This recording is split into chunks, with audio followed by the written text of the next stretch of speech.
Hey everyone, my name is Crystal. If you're new here, welcome. I'm so glad you're here. It means the world to me. And I'm going to tips and tricks that I use on my weight loss journey and that. Tips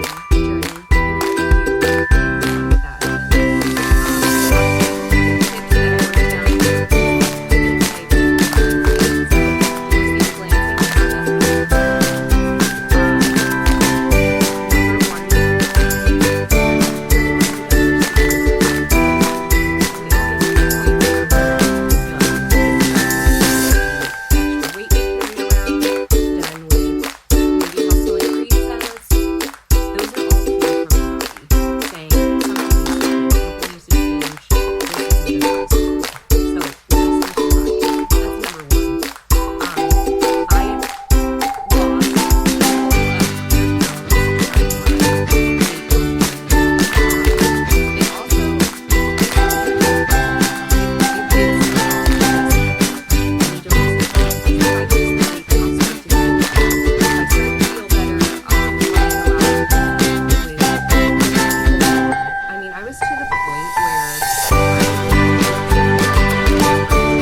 Your body's way of saying it needs that shift for sure. Mine was a picture. My husband had taken a picture of me looking at my Christmas gifts that he had gotten me, and I had never seen myself like that. I didn't realize I had gotten as big as I did. I just knew that when I woke up in the morning, my body already hurt. Like, to get out of bed in the morning, my lower back was sore, my knees were really sore, and I had no energy. I do what I have to do, take care of the babies, make sure they're all squared away, and then I would sit down the first second I got, because I was exhausted, and I felt like all my body could possibly do is just rest, because it was a lot. It was carrying around an extra 100 pounds of weight, and that's a lot. It's very taxing on our bodies. So I decided when I saw that picture that I would do whatever it took, and I'm extremely determined.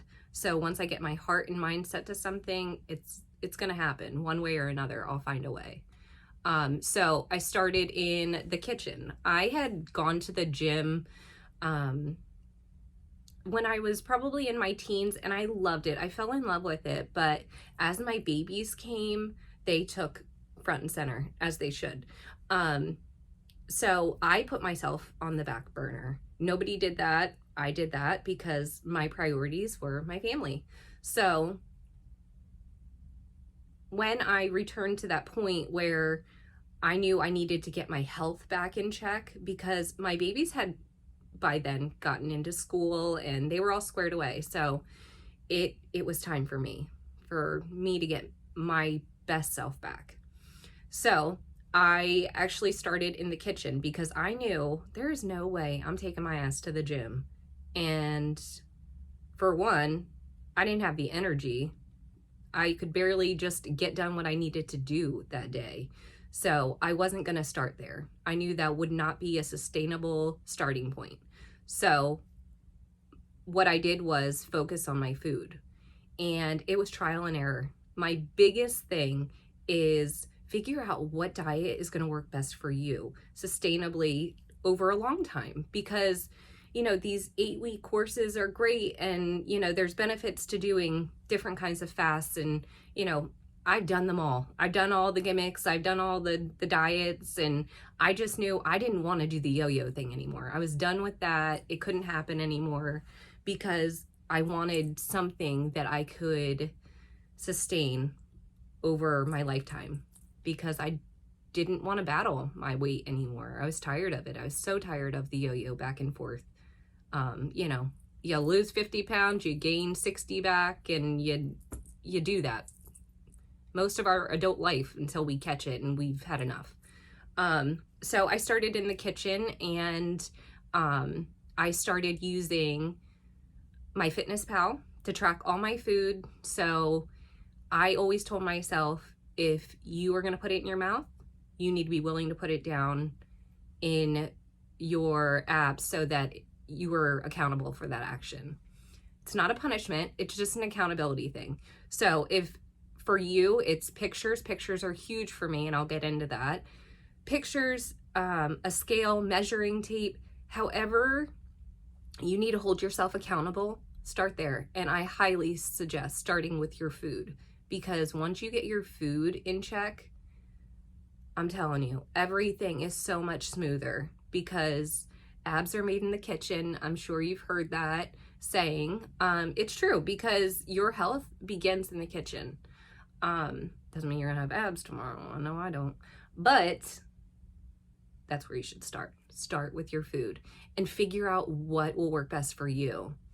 I use MyFitnessPal. I tracked everything I ate, and I did small things as far as exercise, but I was not focused on exercise in the least for the first month. Just focus on your food, and then everything else will start rolling into place. Probably at my month mark, I had lost 20 pounds, I think it was the first month. So I felt confident enough to then go to the gym and make that my starting point there. I did an hour of cardio, and of course in the beginning that was strictly walking. I mean, a nice speed walk, that's going to get your heart rate up. If you have a lot of weight on you, you don't need to add so much extra things to your fitness. Work with what you have. So I had the weight to work to help me with my strength. So I wasn't worried about that. And my biggest thing is I wanted to get back in the gym and just watch. I watched people, and I learned from people quietly in my own space without feeling like I was the center of attention. Since I was so much bigger, you feel like you don't belong there.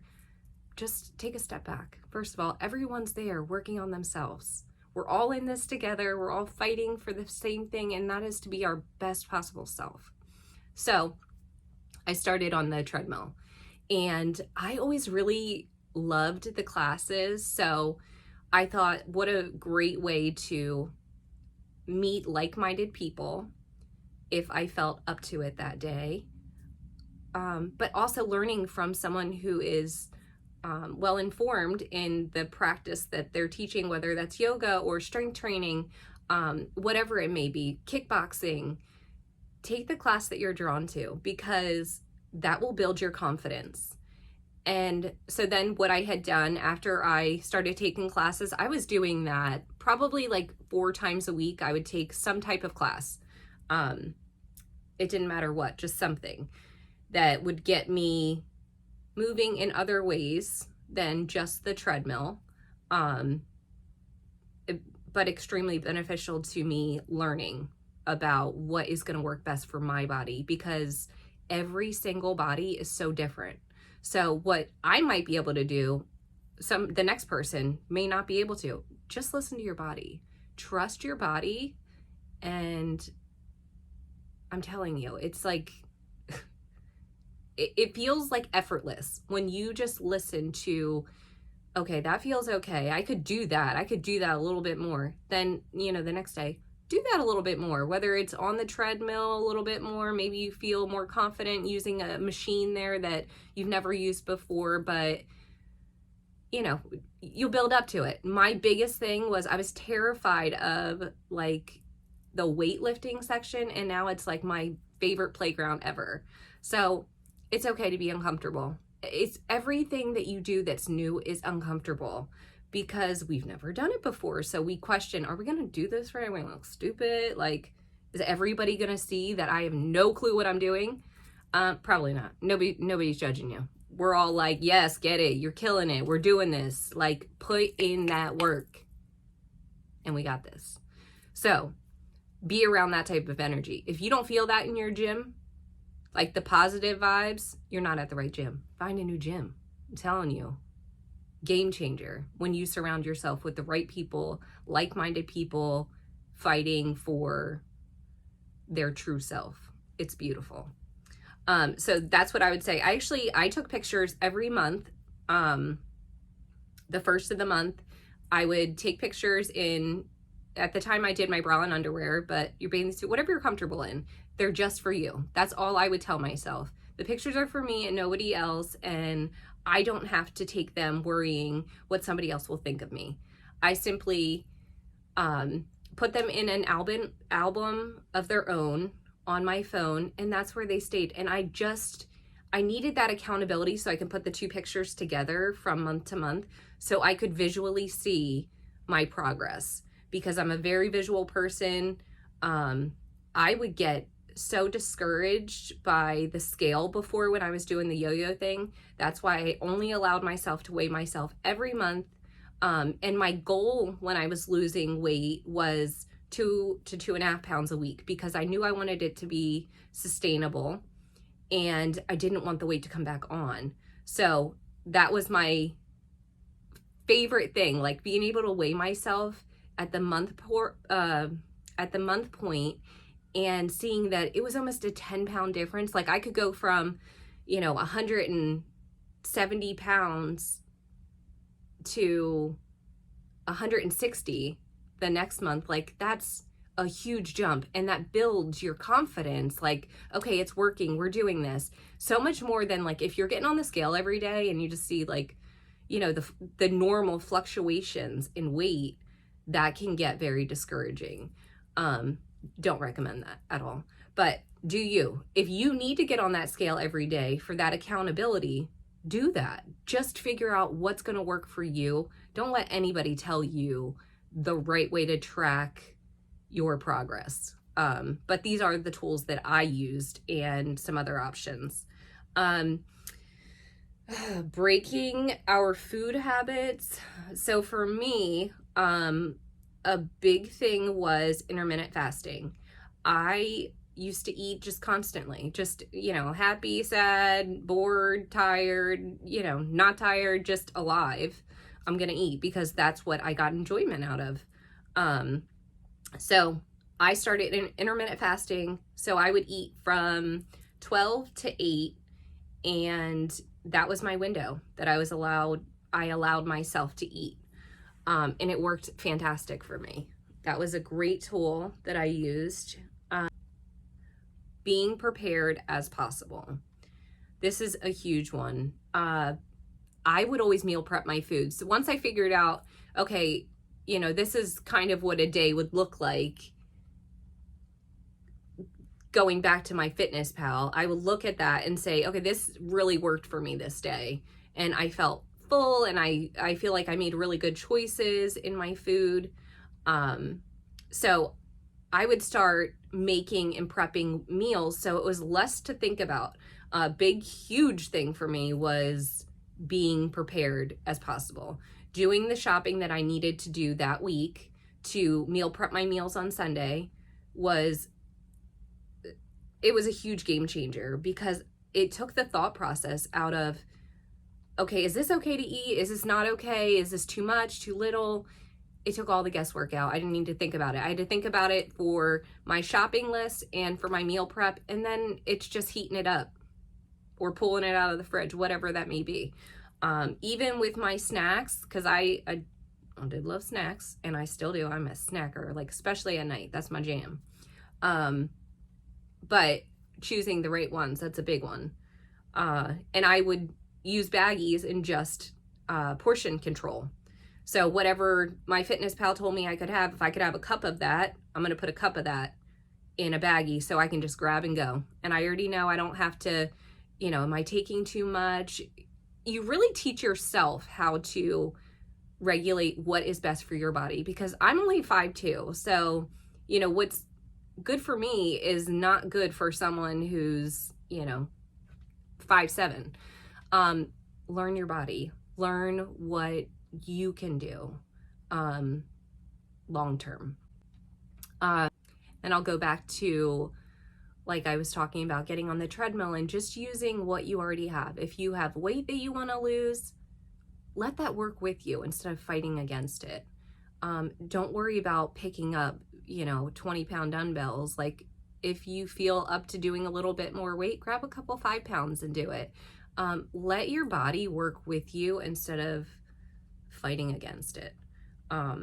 If today you wake up and you're like, oh, I don't know how much I could do, take a walk down the hallway.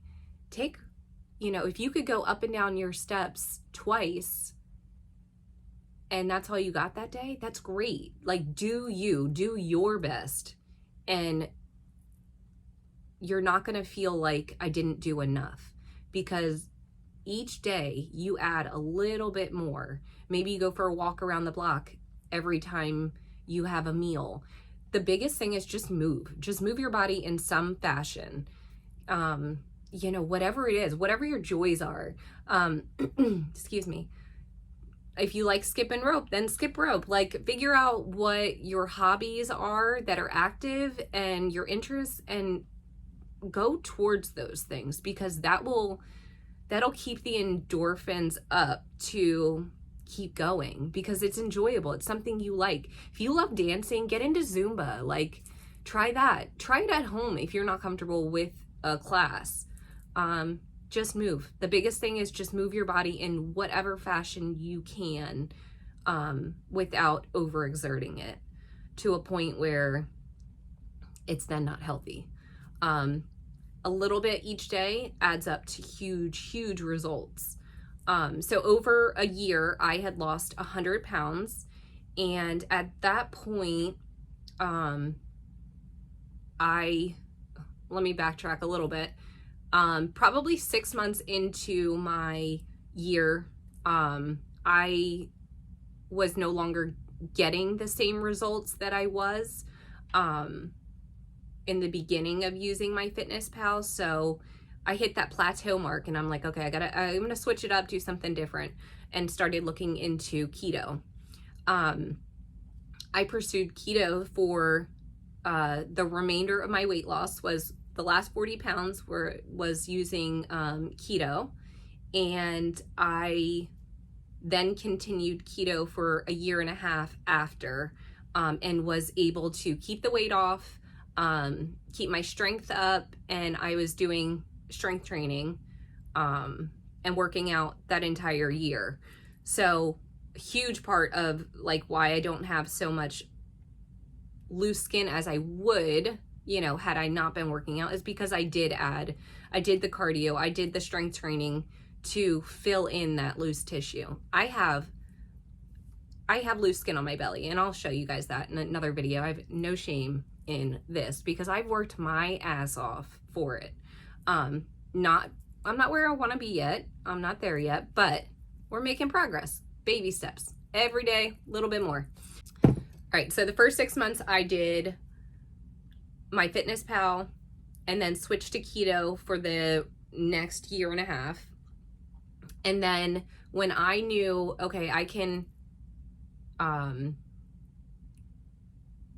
maintain this weight loss and keep it going, can I then add, like I asked myself, maybe I could add some stuff back in that I haven't been eating. Carbs was something that I was very limited with on keto, which was fine because it worked exactly the way I needed it to. But it was time for another change. And so I started adding carbs back in, and I noticed that I wasn't putting on weight, but my muscles were getting more defined. Excuse me. So what I've been doing, I added carbs back in. I still have carbs in my diet now. Problem keeping carbs in, I'm happy with them. And I have found for my body, the only thing that will make me gain weight is sugar. Sugar is so addictive for me. I was fiending for it all the time in any capacity. Fast food, candy, like I couldn't get enough snacks and sweets and treats. That was like the only thing I really wanted when I was my most unhealthy, which in hindsight makes perfect sense. Fats are not going to make you fat. Sugar will 100% make you fat. if you overdo it, which I certainly was. That's the issue. I had no self-control when it came to my sugar. So that is not something that I will ever allow back into my life, because it's not, it doesn't feel safe for me. Because I know myself well enough to know that I don't have that kind of willpower against sugar, so I'm not even bothering with it. There's so many sugar-free options, or different things that I found that I absolutely love, so I literally never feel deprived and left out of anything, because I know what I can eat now and what's going to work best for my goals. So with that said, let you know that it's okay to break the rules. That's something that I'm learning. And when I say break the rules, I mean, all of these things like, okay, we're going to do this. We're not going to do this right now. Whether that's, we're not going to eat sugar right now. I'm not going to eat carbs right now. If I go to a party, I'm now at a point in my journey where I don't feel bad for having that, that little sub sandwich, or, enjoy. Life is going to happen. That's okay. Like, enjoy those moments. Don't beat yourself up and feel bad about it. Like, enjoy the moment and then get your ass in the gym the next day, or, just handle your business. Own whatever you do. So I love that. That's been a really great lesson for me, to just roll with the punches a little bit, because I can get very like, this is my goal. It's got to happen. It's, and I can't deviate from this plan. You can. It's okay. You can't do it for a long time, but if you're going out, go out, have a nice time, and then regroup and get yourself to where you need to be the next day. And finally, I will tell you this: no one can possibly care about your health more than you. So we all know, we've had, family members and friends who are like, why won't they just do this? Because this is what is best for them. And we know it doesn't work, because if that person is not ready to save themselves, it will never happen. Not long term. Yo-yo, maybe. They might be doing the yo-yo thing. Okay, I'll suck it up. I'll go to the gym with you since you told me I need to go. I know I do. But a week from then, they're over it, because they weren't mentally ready yet. So own where you're at, care about your health, and focus on you. Focus on what makes you happy, because that is going to create the best version of yourself. And I thank you. I am going to leave all my pictures here at the end of the video, because I'm not quite sure how to add them throughout, but for now, my little co-host, I love her so much. That's my pup. Her name is Lex. I'm going to put them all in at the end here, so you guys can see kind of the transition from where I started and my journey from that year. And then, so in my next video, I'll go ahead and I'll do a full body shot, and, we'll have a starting point, and I'll start journaling from here. And I'm so excited to share all my tips and tricks with you guys. And I'd love to get to the stores and show you what's in store. I'm a homemaker, and that's where my heart is. So I love crafts, and I love fitness. And so if you're into that type of thing, like, come along for the ride. It should be fun. We'll find things to do along the way, and I can't wait to just take this journey with you guys.